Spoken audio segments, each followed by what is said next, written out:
Good afternoon. If you could find your seats, we'll get started here very quickly. This should be a very interesting discussion. 20 years ago, the people on this stage, on the right side and myself, were part of the first Republican majority in the Texas House since Reconstruction. The man right here to my left was a big part of how that happened and why that happened. He had been working for a Republican majority since starting in 96, 98. We were part of the 8 in 98. I didn't win. But then in 2002 election, we finally got those numbers. We had a freshman class of 37 members, 26 Republicans. And it was the very first Republican majority, like I said, since Reconstruction. Since then, a number of those Democrats have actually moved over to our side of the aisle. I think of Ryan Guillen, Aaron Pena. It was J.M. Lozano in our class. He came later. We moved over. Came later. But anyway, a number of those folks saw the light and came over to our side. But it was quite an interesting time to be there. And like I said, we have some history up here with our Speaker Craddick joining us today. In fact, I'd like to start off by introducing our panelists up here before you today. First of all, Speaker Craddick. He was been here for a long time. In fact, we talk about the history of Texas and Republicans. You remember John Tower, right? Our first U.S. Senator elected a Republican since Reconstruction. That was in 1961. It wasn't much after that Tom Craddick got elected to the Texas House in 1969 at 25. He determined to win the election against all conventional wisdom. He won that election and became the first Republican to hold a committee chairmanship in more than 100 years in 1975. He served as Speaker of the House from January 2003 to January 2009. During that time, Texas went from a $10 billion budget shortfall to a $10 billion budget surplus using Republican principles. The legislature passed landmark tort reform. If you remember those days, the trial lawyers were running amok and they were fully funding the Democrat Party. Reduced frivolous lawsuits, reversed skyrocketing medical liability insurance costs, resulting in more doctors moving to Texas and providing better access to care here in Texas. The legislature also passed the largest property tax cut in Texas history under Tom's watch. If you'll remember, we cut school property taxes by 50 cents. At the time, it was $1.50. We cut it by $1. I will say they did find ways to get that money back. But we made a great effort. Unfortunately, you, the taxpayers, allowed those tax cuts to be taken away with increases at the local level that most of them were voted on by the local taxpayers. Reformed the school finance system that had been ruled unconstitutional many times, and that's happened over the years. But Tom, education, Bachelor of Business Administration and Master of Business Administration from Texas Tech University. He married the former Nadine Nafa, a native of Sweetwater, in 1969. They have two children, Christy, who you may know, Christy Craddick, and Thomas Russell, their son. Tommy married the former Laura Parker in 2004. Tom and Nadine have a grandson, Tripp, and two granddaughters, Claire and Catherine. Please help me welcome our very own speaker, Tom Craddick. Moving down the row here, our Texas Comptroller, Glenn Hegar, is Texas' Chief Financial Officer, the state's treasurer, check writer, tax collector, procurement officer, and revenue estimator, which has to be one of the most difficult jobs there is. You think about it, his role, he sets how much money the legislature has to spend, and he has to estimate. Imagine today's economy, trying to estimate what the economy is going to look like over 2 years from now. That's a tough job. So people pick on us for being conservative. It's important that we're conservative, because if you estimate too high and that money doesn't come in, we end up with shortfalls at the end. But he has done an incredible job doing this recovery that we're going through, managing that, and his commitment to responsible fiscal management has highlighted recently his efforts addressing issues such as pension reform and managing federal relief dollars, which has been a big task. As the CFO of the world's 9th largest economy, that's right, if we were our own country, we would have the 9th largest economy in the world. Hegar is charged with maintaining the state's fiscal health. Once again, he served in the House and the Senate. He's gained a reputation for customer service, transparency in government, and conservative fiscal management. Hegar is a 1993 graduate of Texas A&M. You got to leave a little pause in there. And a graduate of St. Mary's University. What do they say there? I don't even know what they say. where he earned a Master of Arts and his law degree. At the University of Arkansas, he earned his Master's of Law. He is a sixth-generation Texan who grew up farming land that has been in his family since the mid-1800s. When not in Austin or traveling to the state, Glenn lives in Katy with his lovely wife, Dara, and his now teenage children, Claire, Julia, and Jonah. He does ask for prayers as his oldest is now driving. Please help me welcome Texas Comptroller Glenn Hegar.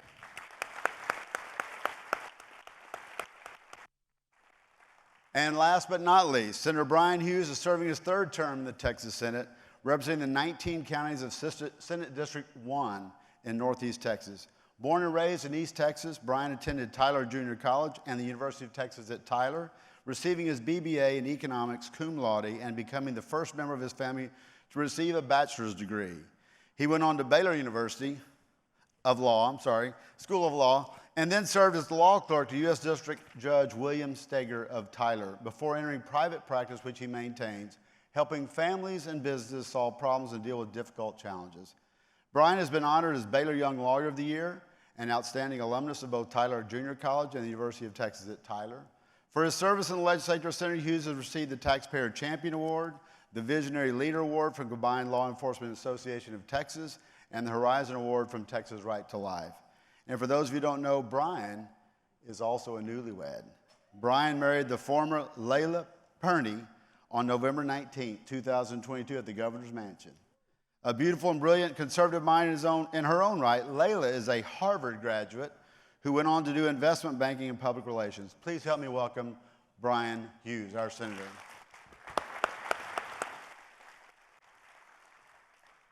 So am I still on? All right, very good. So we're supposed to be talking about some history. And I look before me, and 20 years ago, we were all a lot younger, weren't we? A lot. But it's been a great 20 years. When I look at what's happened since that first Republican majority, Tom, that you worked so hard to make happen, what has happened in Texas and where we are leading in this country in so many different ways. But the great realignment of conservative America, and specifically the American South, away from the Democrats and toward the Republicans, arguably got underway during the 1930s. It was definitely underway by the 60s, as we mentioned, John Tower in Texas, but in other places, and the 70s. And then you think about Ronald Reagan in the 80s, the Reagan Revolution, and yet we still didn't have that Republican majority in our Texas House. That didn't happen until 2003. Mr. Speaker, you were serving during almost all of that. Oh. Not the 30s. Okay, I won't go back to the 30s, but Thank you. The 60s. Why did it take so long? I think there are several reasons. Number one, we had all the statewide offices. We had the governor and lieutenant governor and that during that period. But the House, because of redistricting, we redistrict ourselves. And the Democrats controlled it, and we kept losing by a small amount. And we also had the Green Party, who would get just enough that we'd win, but we didn't quite make it. So that happened, and that's when we formed our pact. By the way, I recruited these three to run. And so I decided, my wife Nadine and I decided we were going to go out, and I got busted 3 times as the committee chairman during that episode. But anyway, we went out and we recruited people, we raised money, we printed a little document, we went by to see people. Nadine and I paid for all the operation costs of the thing ourselves. So we went in, we'd say, if you'll give us money to try and elect more Republican House members, 100% will go to the races because we're paying all the side costs. Now, we ran a kind of a Gestapo type deal. If you remember, they're going to laugh. We used to have this deal that when you had to call in on Fridays and say, how many doors did you knock on, how many signs did you get, whatever. And so then Christy, my daughter, worked for us in the last time, and she'd spot check. We'd say, where'd you walk in your county? Well, I walked over here. So we'd make calls in there, and if we couldn't find that you'd been in there, we didn't give you any more money until you went back and walked that area. There was a lot of dissension over that. But it was fun, and it was a way that we could get people involved. In the rural areas, we had all these Democrats out there. And the trial lawyers, to be truthful, were pouring a lot of money in, and we couldn't raise the money in those rural areas. So we went to the Dallas, Houston, San Antonio, that type of thing, and went to see people and said, give us money, help us get control. And that's what we did. And we recruited the candidates, we helped fund them. It was kind of fun. I remember Rick Hardcastle was from Wichita Falls. I called him one day and I said, they need you to go to Houston tomorrow and tape this TV ads. He taped TV ads. He said, all you got me doing is walking. He said, I don't even have a push card. I said, just go down and tape the deals, Rick. One night he called me and said, I'm up on TV. What's going on around here? I said, just keep walking. That's the key to this deal. But we got people to participate, and that's kind of what happened. And that's how we got control of the House, piece by piece. And it took us, 3 or 4 different two-year periods to do it. We had great candidates, and a lot of them ran more than once. And we emphasized knocking on doors, working, and talking about the issues. And we said, if you elect us, we'll do tort reform. We'll do insurance reform. We'll get the budget cut. And we did all that in the first time 2 years when we had the budget. I think Larry mentioned, I think we got elected, and a few days later, we thought we had a surplus. They told us we didn't have a surplus. I think it was we're 15 million in the hole or something like that. Yeah, I think it went from a surplus of $5 billion to a negative $5 billion. In negative. So it was a $10 billion. It was a $15 billion swing overnight because they thought they were going to get us on a special session and make us get messed up. We'd have to increase taxes. All right, but we worked at it. We put people in the appropriation. We appointed the first freshman ever to appropriations, and we ended up with a surplus when we got through at the end of the session. It was cut. Right, it was great. And Kent Grusenorf sitting over here, and we worked on education. We cut the property taxes. It didn't take long for the school districts to raise it back up, but we did get it cut. And so we did a lot of neat things. I had a sign in my office that Nadine wasn't really overwhelmed with. It was an arrow, and it had trial lawyers going this way, doctors coming this way, and I put that in my office, and I had the arrow where the trial lawyers went to Oklahoma and the doctors came to Texas. People didn't particularly like that, but it was fun. There was a lot of hard work. You guys have any insight from your experience from those report cards? Remember those? Those were... Yes, I do. You know, I think when you ask that question, it's interesting because I agree with the speaker. Redistricting, I mean, there's a lot of ways to do redistricting. And if you look at the district that I ran in originally, that House seat, there were 2 Republicans and there were 2 Democrats that represented part of that district. And the fact is redistricting can really change the impact, and when one party controls, it continues to limit opportunities. But part of that is continue to be hard work. And I remember one of the points I wanted to make. When I first ran for the legislature in my home county, which I won overwhelming in a 5-person Republican primary, won 78, 79% of the vote in a 5-person primary. And part of that was because of, you know, the hard work, get out, door to door, my wife working, campaigning, and family. People had known our family. But interestingly, in that election cycle, we had the highest turnout in Republican primary voters in that county, in Waller County, than we ever had in Texas history.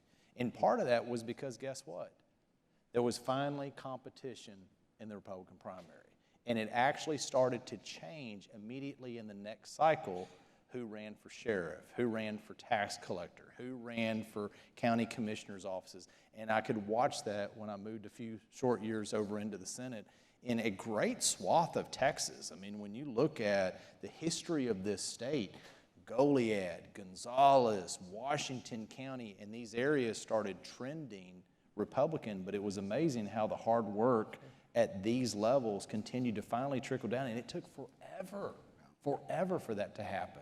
And so it was a lot of hard work on a lot of people in this room and many others to finally make the dam kind of break and move in the direction to truly vote and look like what Texas was, which is red. Yeah, and real quick, same thing happened to me in Galveston County. We won that election, several other people, and now the county's all red. Right. You know, one other quick thing, and then we'll go on to Bryan, but he's newly married. He doesn't care. You don't get to talk at home. We got to let him talk here. We'll save it for the end, Mr. Speaker. You keep going. Okay, go ahead. We'll call you when we I'll be over here. Y'all go ahead. On redistricting, I got elected in the late 60s, and I voted to kick the speaker out, Gus Mutcher, because he was indicted. He just passed away this last week, but he was indicted for fraud. and there was a group called the Dirty 30, which was Democrat Republicans. But they split the district I represented, which was Midland County, down the street Nadine and I lived down. Our side of the street ran from Midland to Abilene. The other side ran from Midland to Del Rio. And I sued and took that to the Supreme Court and won. And Craddick versus Smith, which I sued the governor, Craddick versus Smith is the key to all House redistricting. You can't split county lines. And so they used to come in and they take a county like Midland, split it 3 ways, and even though we're Republican, you couldn't elect a Republican. Now they can't do that, and it made a big difference. Bryan? Right. Yeah. No, just that it is hard to imagine today how much of rural Texas still had Democratic elected officials at local level, not that long ago. And over in East Texas, where I live, was one of the last areas to go.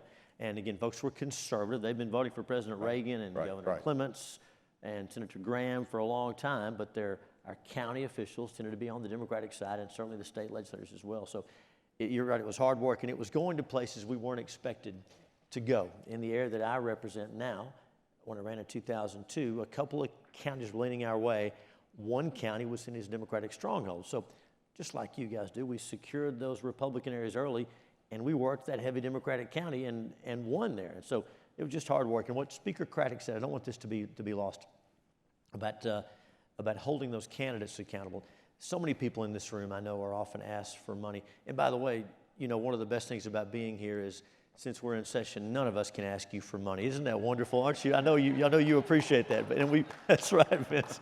So you're asked to invest your money in campaigns. And I'll say this about Speaker Craddick. So I was running for this seat. It was held by a Democrat. And this was not one we were expected to win. I didn't have a Republican primary opponent. Nobody was dumb enough to run in that district. But Speaker Craddick sent this guy, this campaign consultant, to help me. And it was really neat. He was there to help me, but he was also there to report back on whether I was working hard and whether I was working smart, and it worked. And so it kept me accountable. He gave me good advice, helped me follow through, and it worked. It was just blocking and tackling, knocking on doors. That had become kind of a lost art, and you pushed a lot of us to do that. I'm sure glad you did. We haven't stopped. It works. Grassroots people over there know what I'm talking about. And thinking back that we are very thankful for all that have, those of us who got elected, among with many others. But what would Texas look like today if there hadn't been a Tom Craddick? It had not had Republican majority for these last 20 years. What do you think Texas would look like today? And I'll let all three of you, where would we be today if you had not made that effort, we had not joined up and been tricked into running? And so you were talking about the budget. So it's hard to remember now, but as they mentioned the numbers before, 2002, Republicans get a majority in the House, first time since Reconstruction, and we got here, and yes, it was at the end of the day a $10 billion budget shortfall. And so all the Austin papers, the statewide media, all the TV, they were all saying, oh, there's no way you can cut the budget $10 billion. You're going to have to, some of them were proposing a state income tax. Remember that? They were saying you're going to have a state income tax. There were editorials. There was a tremendous pressure for us to find out with new sources of revenue, right?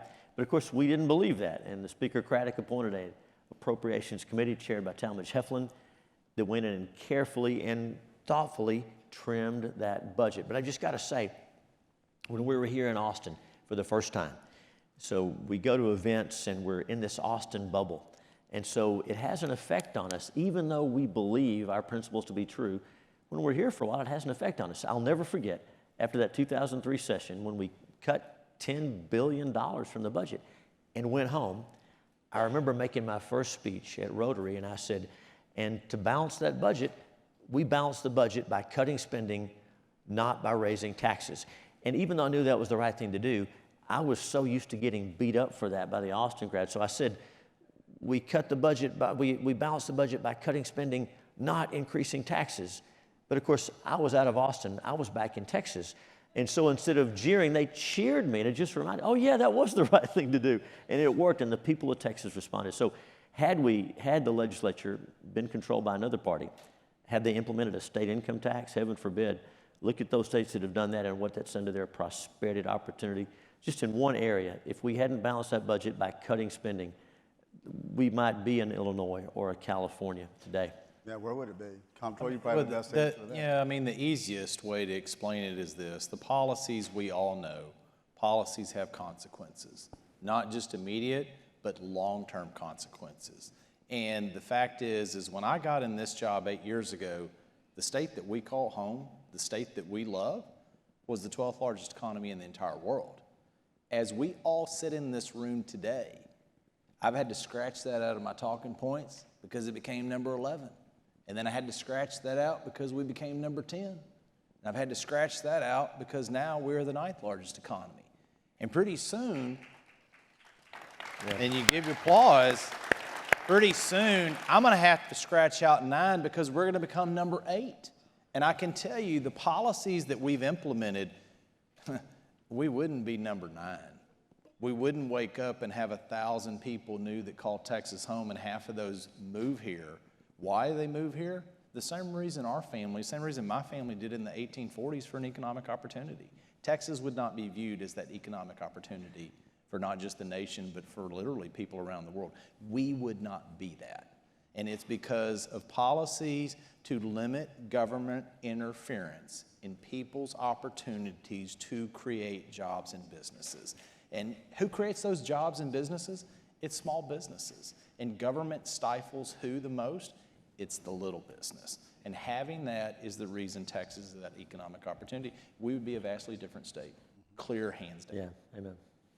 You know, I think pro-business is the big key.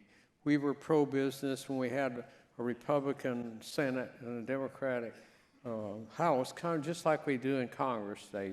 They're split. They couldn't get a lot done. And so once we got both together, we were able to make cuts.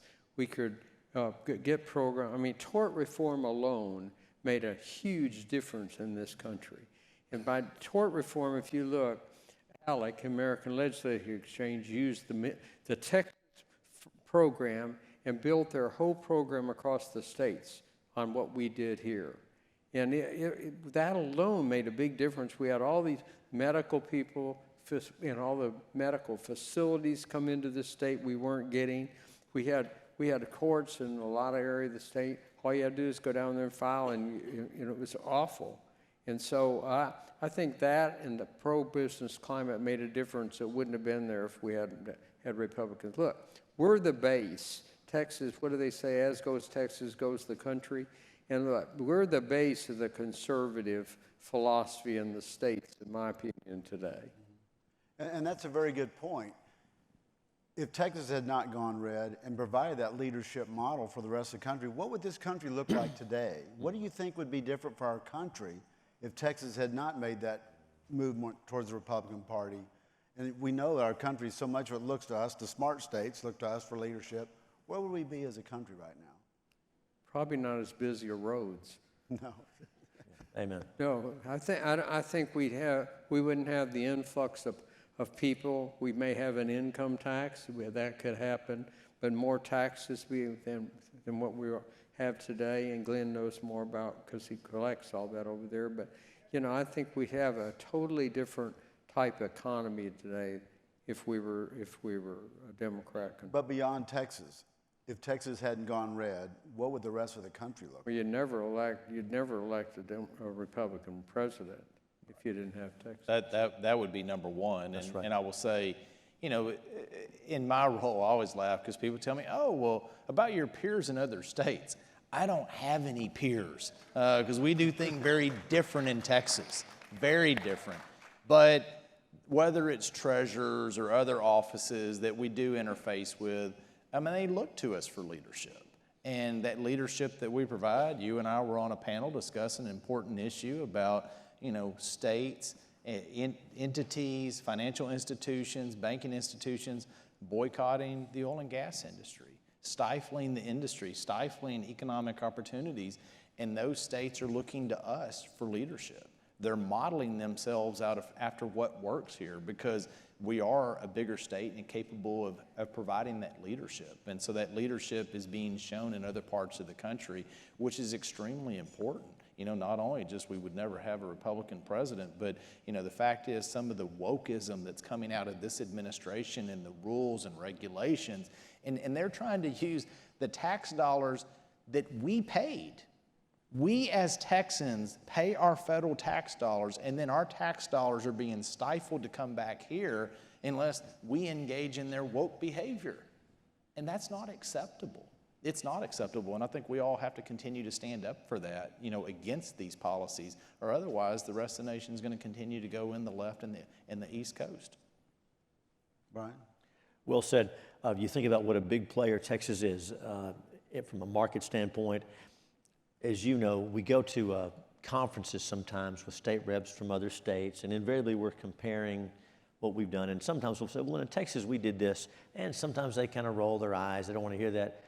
But then after we leave the room, they say, now what did Texas do again? Texas really is setting the tone for reforms, and it's been that way for at least the last 20 years, whether we're talking about education or life issues or fiscal policy. And so if Texas were not doing this, I don't know who would be. There's no other state even close to our size, close to our stature, close to the resources that we have that could be pushing these free market ideas. And of course, these ideas we're pushing forward, they're for people, right? We are the party of people, of working folks, of people trying to do better. We are the party of the little guy, which is the opposite of what the left says. And so without Texas pushing this, America would be a much poorer place economically, spiritually, emotionally, socially. It would be a much different place. And sometimes we're smart enough when people ask, have you ever thought about doing this? I tell you what, the founders of this nation believed states were the places of experimentation. And let's take your great idea and go experiment in your state for a while. Because I tell my kids all the time, we learn more from our failures than we do our successes. But I prefer to have those failures somewhere else than in Texas. Yeah. And we all get to learn from their failures. Yeah. Amen. Which brings up a really good point. Texas is such a good example of conservative policies working. And I tell people back home, Republican friends at home, the reason we vote Republican is not because it's cool, but it's because our policies work every time they're tried. And Texas has been a perfect example of that 50 different laboratories out there. We've tried Republican conservative philosophies, and they work. And it's proven out to be true, and that's why I think other states follow what we do. I think, Larry, another thing is that back like when I ran in the late 60s, David Crockett and I were. Yeah. But back Some of the other veterans in the Alamo. Yeah, right. But anyway, back when I ran in the late 60s, if you think about it, the Democratic primary were the sheriffs that Glenn mentioned, the sheriffs and the treasurer and stuff like that in the counties where I'd go by and see people, they say, oh yeah, we'll vote for you in the fall, but we're going to vote in the Democratic primary. 1,600 people voted in my primary the first time. I ran against my high school government teacher, and 1,100 people were in the school district. If they'd have voted, I'd have been history. So, it's a big difference today. Yeah. Well, we've had a great run for 20 years. Is this Republican dominance in Texas, is this the beginning, or is it coming to an end? Now, we see the Hispanic population moving our way. It seems like we've been working on Hispanic outreach for years, but it seems like it's almost organic, that it's coming from within the Hispanic community, that they're finally coming our way. We've been trying to convince them for years that your values, your beliefs match up better with us than the party you're in. I had a conversation with a gentleman last night, still says he's a Democrat, but he splits his time and money between the two parties. I was like, why don't you just quit calling yourself a Democrat? He talked about the values he aligns with. So do you think this is going to continue? Are the Hispanics going to continue coming our way? Is this going to be continuing on, or what do you think is going to happen here in Texas? I think the border's the key to the whole deal with the Hispanic population. I think they want a safe border, and they're looking the same as the rest of us. If they don't like the Democratic policies and what they've done to the state and down in the border area and the border counties, and I think that's a big factor. And I think a lot of the younger Hispanic group are out there and they're working and they're in jobs and they don't want to pay taxes either. They're just like the rest of us, and they've become more conservative, and they want a good education for their families. And I think the Republicans are there. I'll say one other thing. I think that one problem, we could defeat ourselves if we get complacent and say, well, we don't have to go out and campaign, we don't have to do this. That's when you get beat. I think people like for you to come out and ask for your vote. their vote and to go out there and tell them what you're for. And if we stop doing that, the Democrats will just, with the pendulum, swing back, in my opinion. Well, that was the first thing that I was going to say is, your word complacency. Take it as though, oh, we're here, we're doing a great job. No, it's called hard work. You have to roll up your sleeves, you work every single day, you go out and you talk to people, but more so than anything else, you actually listen. You listen to what your constituents have to say, and you have that engagement. And I think that's critical, I think that's imperative. And you also show a compare and contrast of what do we value and what is important in our value system, and what is the other party value system. And when you compare those two next side by side, take away party labels at the top, it is pretty glaring. And two of the issues that you three gave me last legislative session, one of them, defunding the police. I mean, what person doesn't want to have a safe community that they get to call home? They want to be able to get up in the morning, go to work, raise their children, raise their family, and have a safe community. And if you look across this nation, some of the policies that have been implemented, which cause unsafe communities, and people are fleeing those states and those countries. And we have some of that on the local level in this state, and by showing that compare and contrast, people start realizing, just as they did in the rural areas, when you'd ask, oh, why did you switch parties? It was like, oh, I didn't leave them, they left me. And that's the same thing that's happening in other constituencies across the state. We have to do our job to show them that party has left you, and you're part of the party that we represent, which is family values, hard work, and determination in having liberties and freedoms in this state. That's the clear example, but you have to do the hard work. You can't get complacent. Amen, amen. The phrase demographics is destiny. Y'all heard that before, demographics is destiny. It kind of bothers me because demographics sounds plural and destiny sounds singular, but you get the point. Our Democratic friends have been saying that for years. They're saying, with the population trends in Texas, we're going to win. For what, 10 years now, they've said, okay, this is it. We're going to win next cycle. Well, we'll get them next time. We'll get them next time. That sounds like my football team at A&M. Okay, well, I've heard that. I've heard that. But we do have faith in next year. I've heard that. But go ahead, I'm sorry. So these changes in demographics in our state, our Democratic friends said for a long time that's going to make a difference. And they were right, but they had it backwards. Because if you'll allow us some positive stereotypes, our Hispanic friends by and large are pro-family, patriotic, entrepreneurial, pro-military. They are Republicans. Their values are our values. They're Texans. They're Americans. So amen. Our Democratic friends took them for granted, and we can't afford to do that. If we get out there and make the case, my goodness, we're the party of opportunity, right? We're the party that lifts people up. We believe in the American dream, no matter the color of your skin, no matter where you were born, even if you've tried and failed, no matter what your parents did. In America, if you work hard and you trust the Lord and you play by the rules, you can succeed. And when you do, you lift others up with you. That's a winning message anywhere in Texas, and it's so exciting to see that message catch on in the Rio Grande Valley. We're excited. Yeah. Are there any things that concern you as Republicans that we could do beyond complacency that might cause us to lose majority? Anything like that? I mean, I think number one goes to complacency. Number two, if we lose sight, and we all see this in this process, it is kind of shocking to me that, and we see it not just in state government, local government, federal government, people get into an office and they kind of lose sight of who they were. They kind of lose sight of who they represent. And I think it's imperative upon us to also remind not just ourselves of looking in the mirror. Of course, I have Dara Hegar, so I don't ever forget who I am, my wife. But, the fact is we have to actually police that ourselves. And, I think that's important because that's a brand of the Republican brand, and that's really imperative that we need to make sure that we have our house in order. We have good people, good candidates, and people don't let a title go to their head. People always ask me, oh, do I call you Comptroller or Comptroller? Hughes was teasing when he walked up, and I was like, it's called Glenn. I mean, I don't believe in titles. The last panel we were on, we had a screen in front of us, and it said honorable, honorable. And, I mean, oh my gosh, you call a politician honorable? Are you kidding me?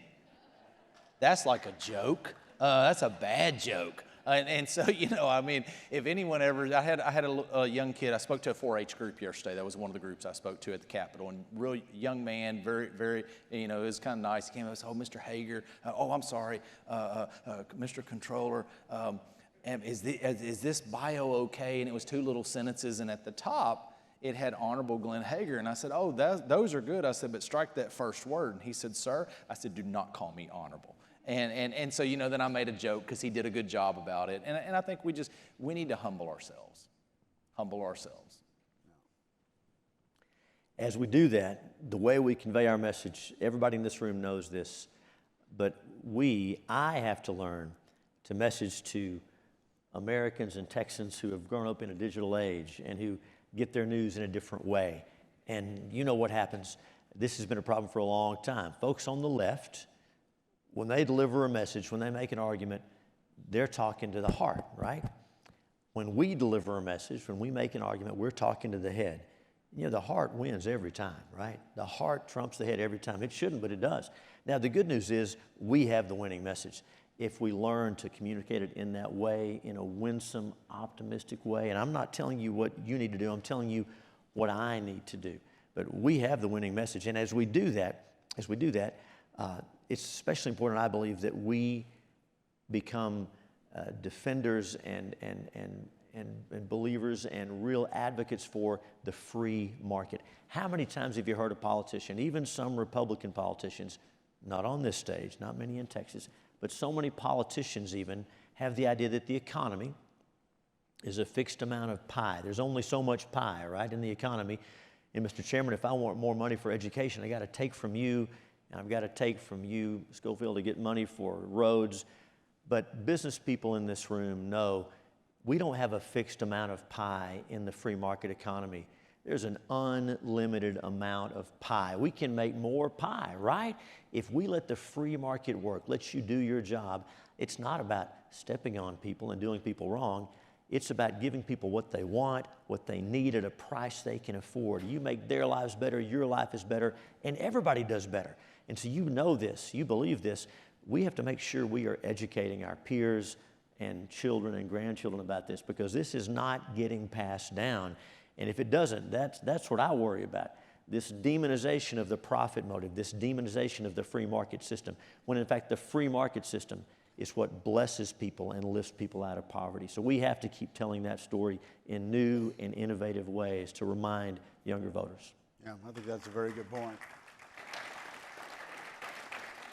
If you're not communicating what you're doing, people don't know. That's right. If you don't communicate what you're trying to do, they don't know. And they're very susceptible to hearing these emotional messages. And you have to combat the miscommunication. Right, and we're also seeing the cities are going Democrat, the large cities. It's the rural areas of this state that are conservative and are making the Republican Party be able to stay in power. And I think we've got to realize what are the needs, not just in the cities, because the votes in the legislative process, they got more votes than we've got. But you've got to say, well, you know, what do we do? We've got to listen to what their needs are across the state. But we've got a flight to the rural areas, into the suburbs. Yeah. Well, that's enough easy questions for me. Now we're going to open up questions from you. And I'm going to stand up here so I can see, because there's this big podium here I can't see over. So we have some microphones. I think we have 3. I see one there. So if you have a question that you'd like to ask this great panel we have here, if you would hold your hand up and I'll recognize you'll get a microphone to you. There's one right here up on the front. Right here. He's coming. He's dancing through the aisles. I told him he couldn't ask a question. See right there. I heard that when you came up. Going to have another question right here. If you'll hold your hand up, another one over there. This is for Speaker Craddick, since you're so knowledgeable. I told you couldn't ask questions. But y'all did say, you know, the cities, we struggle to try and get them to vote Republican. How do we message better? Because back in the day, a lot of our rural areas were Democrat. Now they're all Republican. So we could message to them. What is some of the things y'all see and needs that we should be messaging and trying to bring them over to our side? I think we just got to look at what the needs are out there and what the average people, I think education's a big key. You talk about X in the cities, and they've got problems, obviously, but so do the rural communities. And the rural communities don't want to combine their districts and that type of deal. People are moving out there to have more individual lives and have what they hope is a better school districts. And so I think you've just got to pay attention to not just what's on TV in Dallas or Houston or Fort Worth or whatever. You've got to go out in the rural areas and go out there and talk to people. I represent rural counties, and I tell you what, it's fun to go out there and visit with them. And I think it's imperative to go out and speak in communities, speak in organizations, speak among people that you don't necessarily think are going to listen or hear your message. And I think too often you go, oh, I'm not going to go there and talk to them. But it's amazing when you speak your message, how many times people come up and said, I really like what you had to say. And that's the same thing that we've done before. Knock on a door that the door was a Democrat, but I'm voting a Republican primary, you know, and we pulled more people our way because they'd never had a choice. And so it's the same concept. It's hard work. It's really hard work, and it's being repetitive. And one of the things that is frustrating on some of the things that we have to deal with in my shop is the fact is sometimes the other side lies. Oh, y'all have noticed that? And Is it really sometimes or all the time? And combating that lie is a constant effort. And doing that, at least I try to do it with facts and data, because they don't lie. That's right.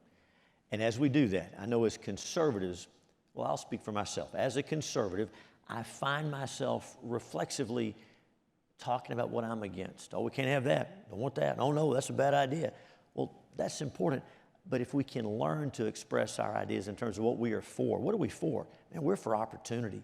We're for freedom. We're for lifting everyone up. We're for prosperity. We're for everyone doing better. And if we can learn to phrase our arguments in those terms, I think we win a lot of hearts. Don't you think in urban Texas and rural Texas? I'm telling you this because I need to learn this myself. But Comptroller Hegar made a tremendous point. So many times we're tempted just to go to the XYZ Republican Club or the Tea Party meeting and praise the Lord for those folks. They're our people. We're there to encourage them. But if we just avoid those places where we think we're not popular, we're never going to win those over. They're just impressed. If you just show up where you're not expected, you gain some support by doing that. And when you listen and you have good answers for them, you're right. That's how we win. We have the winning ideas. We just have to go to the places we need to go to get them out. I'll tell you what, in my district, when in the rural counties, you know, I go to the gyms in the morning about 6. And that's where you see the people in there and ask them what they think. Don't tell them, you know, they don't want to hear a speech. They want to visit and say, these are our concerns or what. And so I think that's a big deal. There's a restaurant down in Crane County. If you get there at 4:30, you'll see everybody in Crane. If you get there at 5:30, you won't, you know. But that's the key. But those people are there, and they're going to work in the oil fields, and they'll tell you what they think. And my own personal experience by going to groups that you wouldn't normally go to as a Republican, but as an office holder, they do appreciate you being there. Very. And they actually, it kind of takes away the boogeyman factor. They've been told Republicans are all this, and they get to meet you and like, well, they're really not all that bad, and I actually like some of the things they had to say. And over time, I know a lot of those people came our way and were voting with us. So it is important to have that outreach. There was another question right here, and we got one over there. Y'all are hitting on my question pretty good there, but I live in a rural area a lot in Senatorial District 28, and we hear a lot about this, even the Republican state reps being very much for, well, not against per se, but reluctant to pass school choice. And so what would you say we could do to help that? Because even our volunteers say things like that the people in their communities of 1,500 people are so proud of their public schools that they really haven't opened their mind to other choices. So I'd like for you to comment on that. Okay. So if I may, one of the things that I was talking to a legislator just the other day about this issue, and that member said, well, in my my rural communities, it's not very popular. And I think one of the things first that has to be discussed, this isn't about bashing the public education system. We have 5.4 million kids in the public education system. And with school choice, it's not going to zero.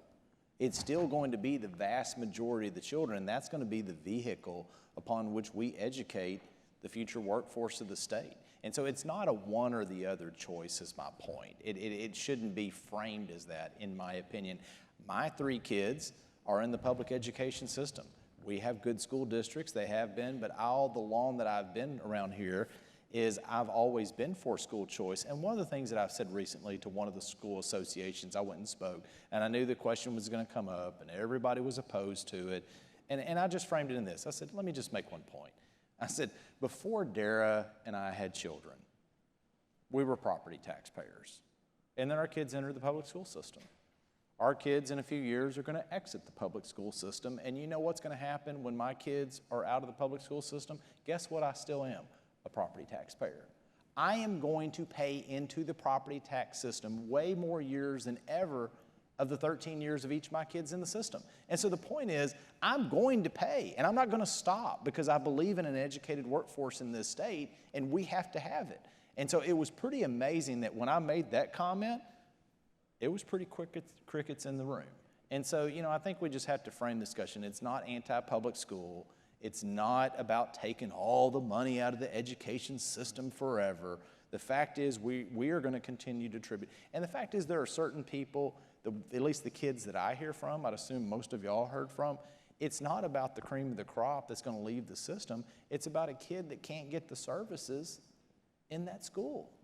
And they're looking for another choice. And so it's interesting to me that framing it that discussion, how it's kind of taken away some of the venom against it. But, you know, I'd like to hear what others have to say. Right. I think one important thing he said, and a lot of people that come see us, I'm for school choice also, have been since I've been in the legislature. But a lot of people that come see us say, well, you're going to take the money out of public education and you're going to take it over here. That's not going to happen. That's not in the bill to do it. And so I think when you get down to get away from the scare tactic and get down to where you are, a lot of these school districts, you're right, the rural areas, they don't have a choice in a lot of areas. My rural schools, they don't have another choice. I mean, they either can do a public school or they can go to some place, some other county or somewhere. So, I mean, you have to look at that. But I think the key to it is you got to get rid of the hoaxes that are out there and get the truth out there. And look, it's all about the better education for children. That's what the key is. That's right. In 2003, with that first Republican majority, Speaker Craddick brought a school choice bill to the floor of the Texas House. The 4 of us all voted for it, with the Speaker voting aye.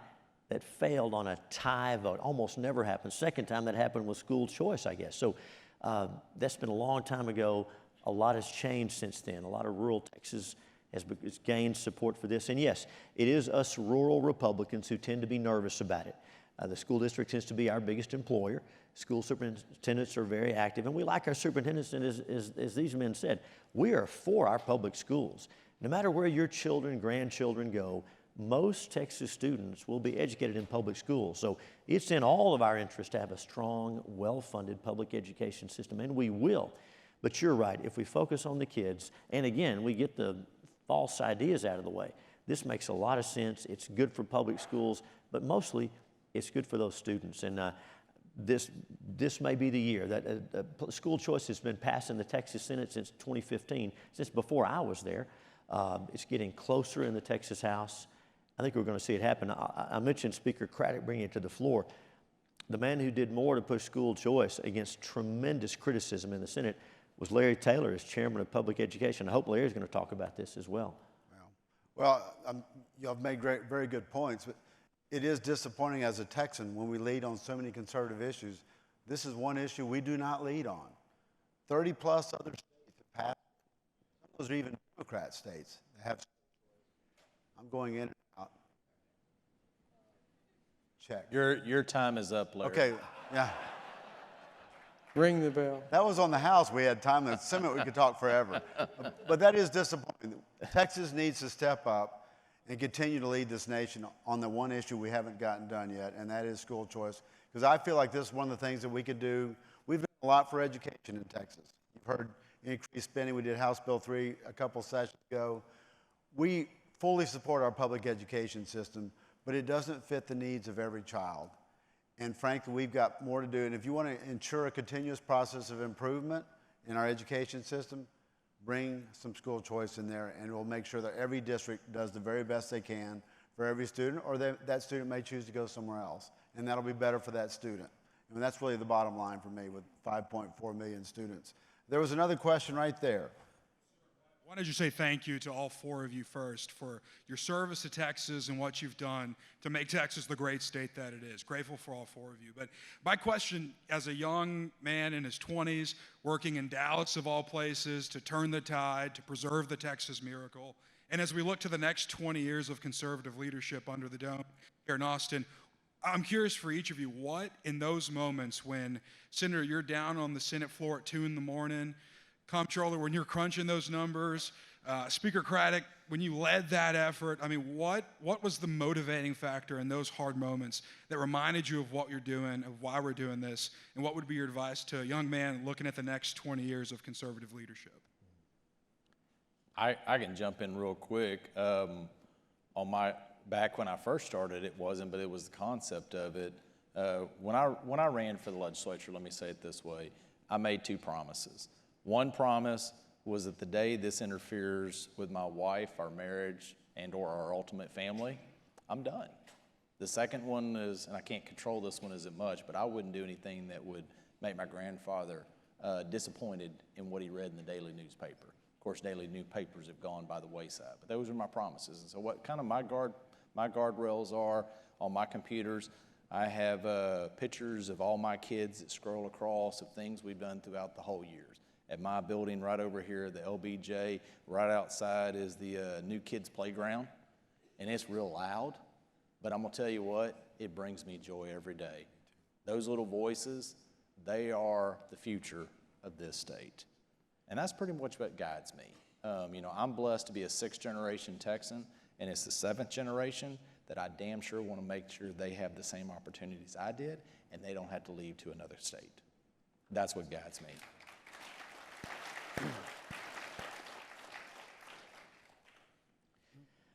America is the only place left where the government still works for the people. That's never been true most places, right? But you think about what we enjoy, like free speech, free exercise of religion, the right to petition the government for redress, the right to complain.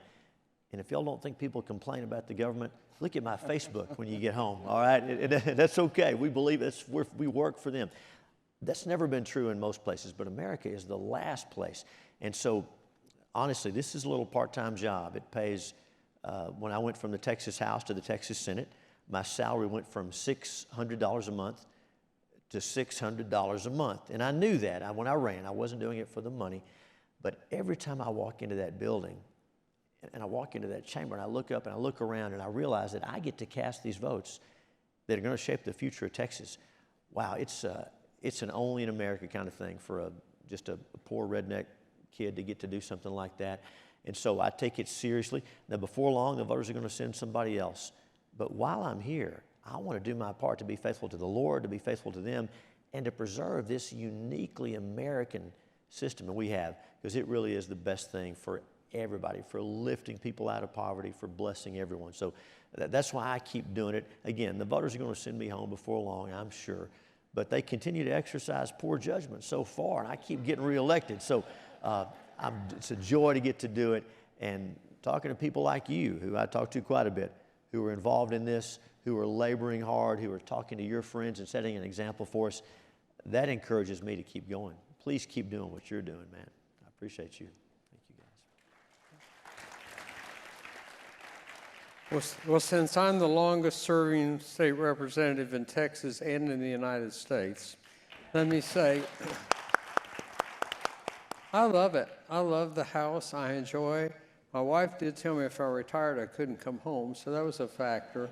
No, seriously, I looked at it and feel kind of like Glenn said, if it gets where it's interfering with my life or I don't think I can do it, I'll quit. But I feel like, I've always got a project going, and I'm very active in the house, and I love people to come see me from my district or somewhere else and have got a problem. I just like it. Now, when my dad was alive, he walked the streets of Midland, I can tell you, just to come up with projects for me. And it was amazing, some of the things he'd come up with. But it makes you feel good when you're able to help somebody or do something that maybe makes their life better or their children's life better. And so as long as that's happening for me, I'm going to keep running for the legislature. I just love it.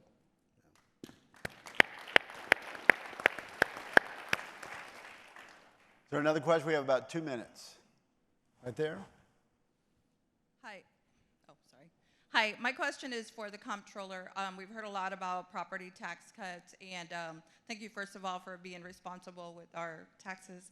But we've heard a lot about tax relief, but this doesn't necessarily translate over to renters who have already had higher rents imposed as a result of the higher taxes. So what can be done to help provide relief for those individuals? Yeah, great question. There's a lot of things the legislature is trying to focus on is how do they put forth that property tax relief? Is it homestead exemptions? Is it money into the school finance formulas? A lot of different ways they can do it. And the House and Senate has different processes. They're going to come through with something, on renters, and that's one of the big questions. And that's one of the reasons that there's discussions is there an ability to make sure that they get part of that? But then on the other hand, we don't want government telling businesses this is what you have to do. And so there's that balance, obviously. But then the last part of it is it in the form of property tax or is it in another form? There's a big discussion about whether there's a sales tax cut or whether there's some types of taxes. And sales tax, just to make the point, is roughly 59% of all the taxes that we collect in the state of Texas. And then with automobile, it's up to 2/3 of it. And so I'm just making the point, we don't collect property taxes, but we're trying to, that's the biggest piece, to give people property tax relief because that's the biggest need out there. But there's some other mechanisms that you could try to get relief to other taxpayers that literally don't pay directly to a property tax. And I think, in that process, they're going to be trying to figure that out because they want to make sure. And I'll just say this, the fact is, when you have 40-year high inflation, and a big reason that we have the cash carryover balance is because of Biden's inflation, and the fact is the people on the lower income scale, they have the hardest time. And so how do you make sure that everybody gets to share in some of that overburdensome that we've seen because of this administration? Let me make a comment on there. I'm one of the few people still left around that voted for. I thought it was a bad deal then. Midland was getting money from Andrews at that point. People in Midland said, well, you're wrong to have voted against it. Now Midland's paying a tremendous amount every year in taxes back to the state. Look, here's the problem. And Ken will tell you this. These gentlemen will tell you. When years ago, when we were back in 2003, when we got control, we cut property taxes by 50 cents, which was a lot, 1/3, okay? I don't know, what was the number of years it was back, Kent? Was it 3 years, 4 years? Just a few. Yeah, it was back. That's what I don't want to see happen. Hey, everybody said, we're going to cut property taxes. It sounds great.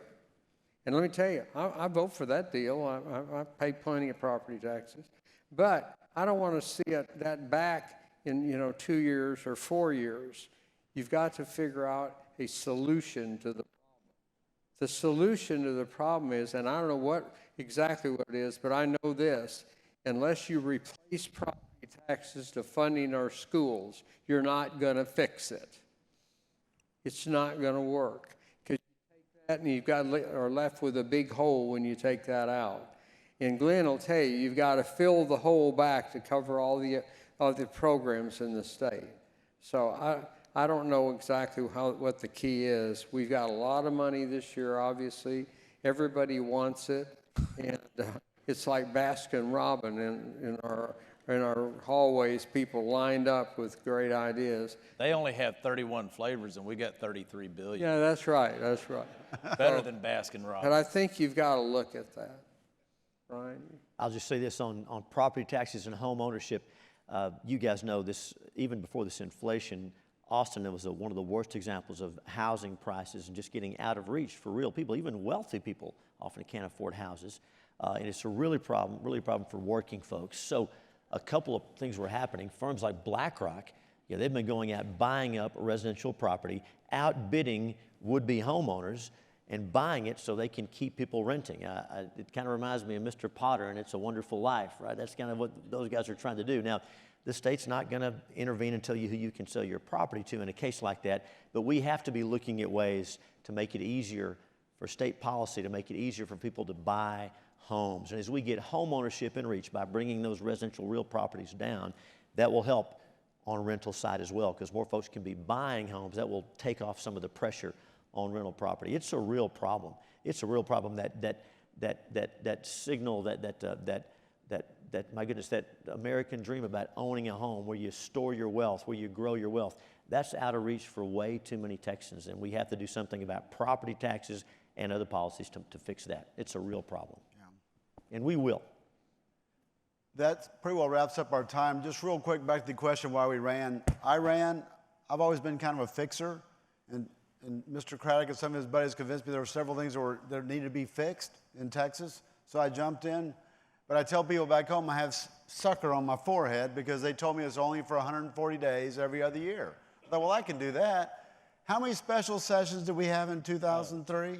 Was it 6? In 2003, Two, and then the next year we were there for a long time. In 2003, we were in the Texas legislature. In 2003, we were in session more days than the U.S. Congress was. That's how many special sessions. And there's a differential in pay. I'm not sure if y'all have heard that. But, that's right.